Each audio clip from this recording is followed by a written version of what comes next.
El 86, pues fue la gobernatura de Francisco Barrios, la cual hubo el fraude del 86, el PRI lo llamó el fraude patriótico. Tanto Gustavo Elizondo como Francisco Barrios pues ganaron dentro de la elección, pero nos echaron abajo, ¿verdad? Con un fraude tremendo, donde hubo relleno de urnas, donde hubo acarreo, donde hubo una serie de muchas anormalidades, ¿verdad? Que nos afectaron fuertemente. Las elecciones ocurridas en el 86 en el estado de Chihuahua durante lo que se conoce como el verano caliente fueron, de acuerdo a Armando Revueltas, una brillante oportunidad para que el sistema político mexicano se abriera a un auténtico juego democrático. Los candidatos que se disputaban la gubernatura de Chihuahua en aquel año eran Fernando Baeza por parte del PRI y, representando al PAN, Francisco Barrio, quien se perfilaba como favorito para ganar y cuyo triunfo hubiese significado la primera gubernatura para el partido y así el fin del mandato ininterrumpido hasta entonces del Partido Revolucionario Institucional en Chihuahua. Sin embargo, esa oportunidad se perdió en el objetivo del carro completo. El PRI se encargó de orquestar un flagrante fraude para asegurar la victoria de su candidato, el cual fue contestado por la ciudadanía con una intensa movilización de protesta civil. A continuación se presentan los antecedentes que condujeron a esas infames elecciones, un relato de lo ocurrido aquel 6 de julio y una descripción de las repercusiones que suscitó, contado todo a partir de una investigación documental y hemerográfica, así como de las experiencias personales de 3 ciudadanos cuya participación activa, antes, durante y después del suceso, resultan en valiosos testimonios que conservar.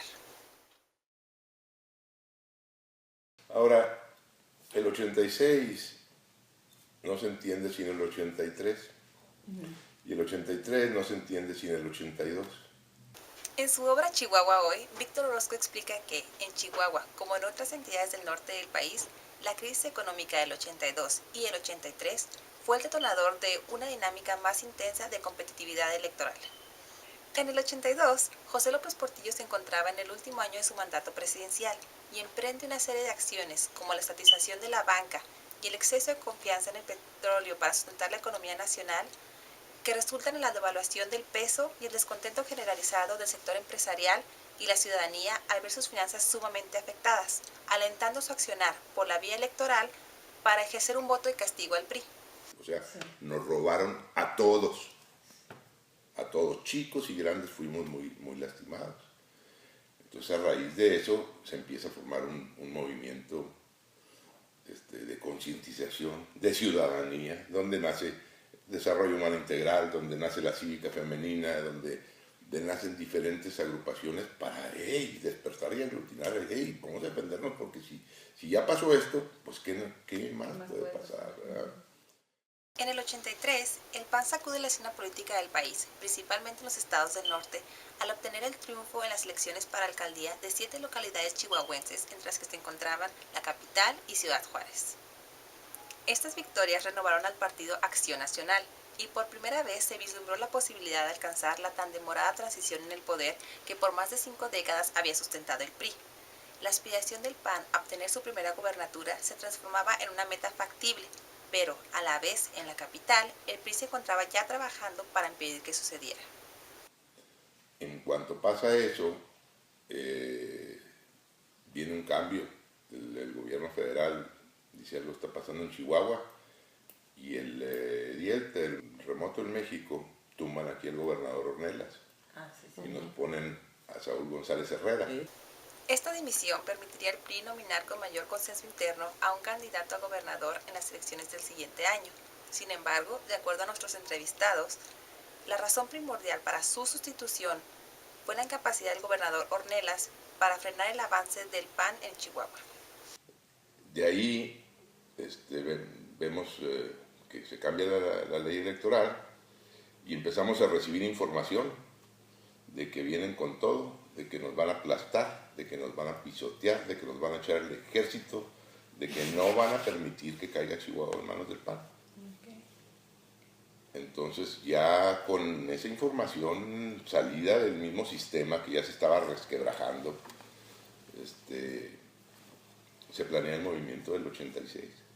En la persecución de su objetivo, sin embargo, el PAN se encontró con un sistema electoral frágil y controlado por el partido en el poder, así como una deficiencia en la cultura ciudadana, los cuales combatió con intensas campañas educativas e informativas de carácter no partidista y dirigidas por agrupaciones ciudadanas cuyo objetivo era promover el voto y la participación. Semanas antes de las elecciones se integra el Movimiento Democrático Electoral como organismo de defensa del proceso democrático y el respeto al voto. Más tarde, el MDE representaría empresarios, iglesia, campesinos, amas de casa, etc. en el movimiento social de protesta, en acción conjunta con el PAN. De acuerdo a nuestros entrevistados, este movimiento se localizó en Cuauhtémoc, mientras que Ciudad Juárez tuvo su propio comité. Ante las amenazas de un posible fraude, un grupo de organismos, entre los que se encontraban el Frente Cívico, la ANSIFEM, la Coalición de Comités de Vecinos, entre otros, forman el Comité de Lucha por la Democracia, cuya labor era resguardar la legalidad de las elecciones a través de tareas como la depuración del padrón electoral y la vigilancia el día de los comicios. Era, como decían, la dictadura perfecta, era control total de todo, de todo. Entonces era aventarnos contra todo y pues sabiendo que pues quién sabe qué arriesgamos en el camino, ¿verdad? También. Y otra cosa que es muy determinante, los medios de comunicación estaban cerrados.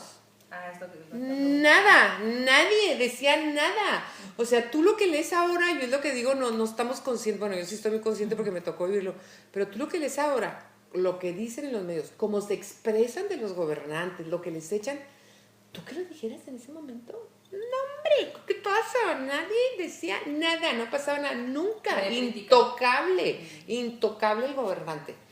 Nosotros me acuerdo que como ANSIFEM le dimos un reconocimiento en aquel tiempo a Víctor Manuel Oropesa, que después lo asesinaron, el reportero, no sé si tú sepas, él escribió una columna y me acuerdo que en esa columna hacía referencia al sistema político mexicano, pues al sistema priista, que tenía pies de barro, que porque se estaba derrumbando. Ay, tú dices eso ahorita, pues... Pero en ese tiempo haberlo dicho, no, era el atrevimiento así el más grande que te puedas imaginar. Entonces llegó el 6 de julio y desde tempranas horas del día los promotores de la transición se toparon, hacia donde mirasen, con una ejecución fraudulenta en marcha. Ante el primer indicio de fraude, el colude debía tomar una decisión, violentar el proceso o tratar de contrarrestarlo por la vía pacífica. Sabíamos por la presencia que teníamos del ejército que con la violencia nos iban a ganar y decidimos bajar a la gente que traíamos en muebles y todo, a tocar puerta por puerta. Hay que salir a votar, ya nos hicieron un fraude, están haciendo unas buenas, tenemos que rebasarlos. Tratamos de rebasar el fraude.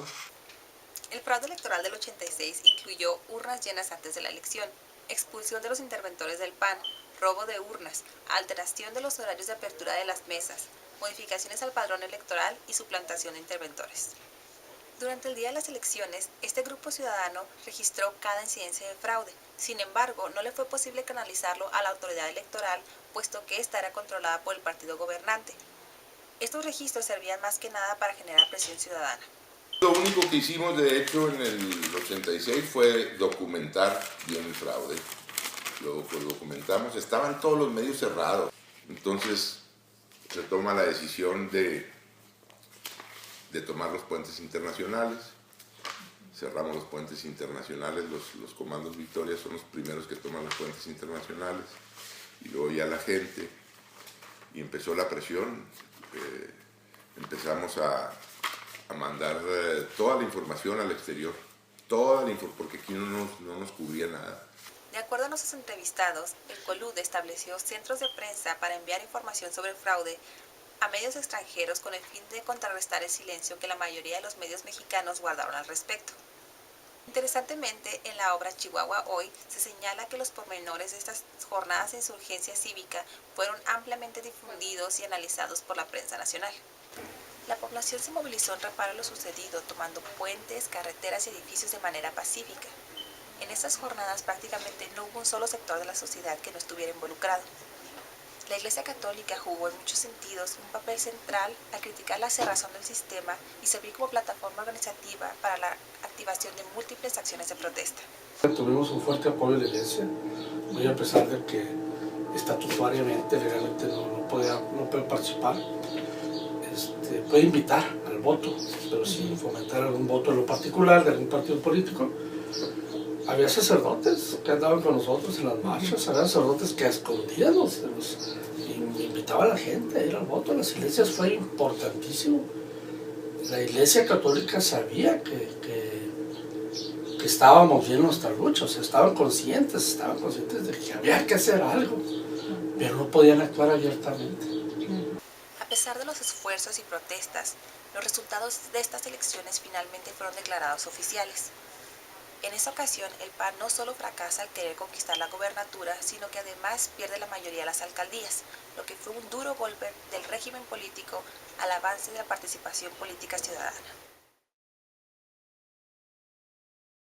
Desde principios de los años 80, una intensificación en la competitividad de los procesos electorales, que trajo como resultado la interrupción al sistema de partido hegemónico, fue interpretada como compatible con las teorías de modernización y culturalismo desarrolladas por la ciencia política estadounidense, según las cuales un cambio en el orden político es resultado de la acción de agentes socializadores y de la consolidación de una estructura social delineada por la modernización económica, la cual favorece condiciones para la emergencia de un régimen democrático. Chihuahua en especial respondía a este modelo, puesto que el rápido proceso de urbanización y desarrollo económico regional había propiciado la participación activa de grupos empresariales de la clase media en la escena política del Estado, los cuales se perfilaban como los promotores y ejecutores de un cambio político definitivo. Por esta razón, la serie de triunfos que obtuvo el partido de oposición durante la década de los 80 y 90, incluida la victoria de Fox en las elecciones presidenciales del 2000, fue considerada por muchos como la culminación de la transición democrática. Sin embargo, como ha quedado evidenciado durante la última década, a nivel estatal en Chihuahua y municipal en Ciudad Juárez con la restauración ininterrumpida del PRI, esta concepción positivista no es precisamente correcta. Bien lo resume Víctor Orozco al señalar que la transición es un proceso complejo, con múltiples niveles de articulación y con muchos cambios básicos todavía pendientes en el ámbito de gobierno e incluso dentro de la esfera estrictamente electoral.